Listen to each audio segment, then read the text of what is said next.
Baik bro, yuk kita ngobrolin soal jenis-jenis kepribadian menurut Carl Jung. Tapi santai aja, nggak perlu serius banget. Mungkin selama ini kamu sering dengar kata introvert atau extrovert. Tapi pernah nggak sih kepikir kenapa sih kita bisa punya kepribadian yang beda-beda? Bahkan dalam situasi yang sama. Nah, Carl Jung, seorang psikolog terkenal, punya jawaban atas pertanyaan ini. Dia membagi kepribadian manusia ke dalam beberapa tipe yang bisa bantu kita memahami diri sendiri dan orang di sekitar kita. Jadi siap-siap bro, ini akan jadi perjalanan yang panjang, penuh ilmu dan tentu saja relatable banget buat hidup kamu sehari-hari. 1. Introvert versus extrovert sebagai dasar kepribadian. Bro, bayangin gini deh, kamu lagi di pesta ulang tahun teman, ada dua tipe orang yang pasti ketemu di sana. Pertama, ada si extrovert yang langsung nyebur ke tengah kerumunan, ngobrol sana-sini, ketawa-tawa bareng teman-temannya. Kalau dia nggak ngobrol sama orang lain, dia malah ngerasa kesel, kayak baterai yang habis dan butuh ngecas. Intinya dia mendapatkan energi dari orang lain. Nah, kalau kamu tipe yang lebih suka duduk di pojokan sambil ngecek ponsel, nggak mau ikut ngobrol terlalu lama, bisa jadi kamu lebih introvert. Kamu nggak benci ngobrol, tapi kamu lebih merasa nyaman dengan sedikit orang, di tempat yang lebih tenang. Fakta menarik, studi menunjukkan bahwa otak introvert dan extrovert berfungsi sedikit berbeda dalam hal pemrosesan stimulus. Extrovert lebih sensitif terhadap rangsangan dari luar, sedangkan introvert lebih sensitif terhadap rangsangan internal, kayak pemikiran dan refleksi. Jadi bro, kamu tim mana nih? Extrovert yang energinya langsung terisi pas ngobrol banyak orang, atau introvert yang lebih nyaman dengan beberapa teman dekat? 2. Sensor versus intuitif. Bagaimana kita mengolah informasi? Sekarang kita masuk ke tipe yang lebih mendalam lagi, yaitu sensor dan intuitif.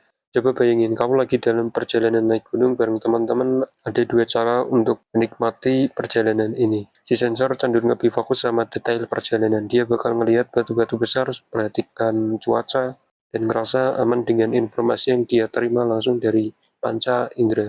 Mereka yang tipe sensor suka hal-hal yang konkret dan bisa dilihat, disentuh, atau dirasakan. Sementara itu, si intuitif bakal lebih banyak mikir tentang tujuan akhir. Mereka bisa aja tiba-tiba ngomong, gila kita bisa jadi sampai puncak, dan bisa lihat pemandangan yang luar biasa dari sana. Mereka lebih fokus pada gambaran besar dan suka meresapi perasaan atau kemungkinan di masa depan. Fakta, orang yang lebih intuitif seringkali lebih kreatif dan cenderung mencari pola atau makna yang lebih mendalam pengalaman hidup mereka, sedangkan sensor lebih fokus ke kenyataan dan fakta yang ada di depan mata. Bro, tipe yang mana nih? Lebih suka detail dan fakta langsung atau lebih sering melamun mikirin masa depan yang indah? 3. Berpikir versus merasakan. Bagaimana kita mengambil keputusan? Pernah nggak bro, kamu punya teman yang kalau ngambil keputusan pasti logis banget, semua harus masuk akal, terstruktur, dan punya dasar yang kuat. Itu adalah tipe berpikir. Mereka cenderung lebih objektif dan mengutamakan logika dalam membuat keputusan. Misalnya kalau lagi memilih pekerjaan, mereka bakal mikirin gaji, jam kerja, dan keuntungan yang jelas. Mereka bakal sangat rasional dalam memutuskan segala hal.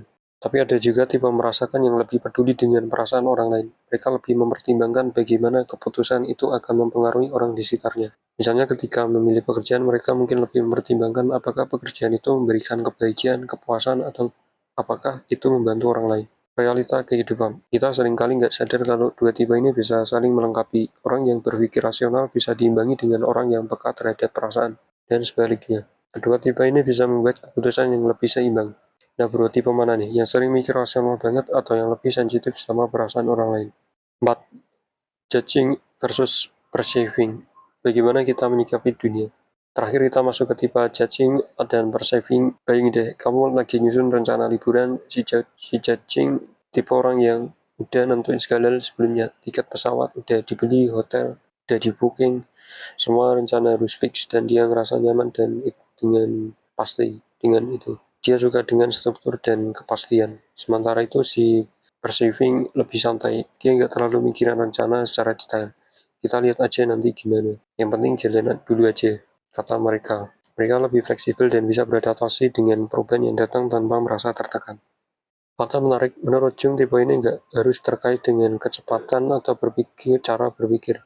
Itu lebih kepada bagaimana kita mengatur dan menanggapi dunia di sekitar kita, maka dengan struktur dan perencanaan yang pasti, atau dengan fleksibilitas dan keterbukaan terhadap peluang yang datang.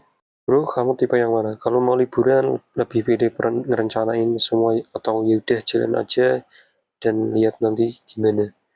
Nah, itu dia bro, kalau kamu mikir tentang kepribadian kamu dan teman-teman sekitar, mungkin sekarang jadi lebih paham kenapa kita semua bisa berbeda dalam cara berpikir dan bertindak. FOTP ini nggak cuma teori semata, bro. Mereka bisa dipraktekin dalam kehidupan sehari-hari. Aku penasaran nih, setelah baca ini kamu termasuk tipe yang mana, bro? Coba tulis di kolom komentar ya, dan kita bisa ngobrol lebih lanjut. Yang jelas, nggak ada yang salah dengan kepribadian apapun. Semua punya kekuatan dan tantangan masing-masing. Jadi nggak ada salahnya mencoba untuk memahami diri dan orang lain lebih dalam.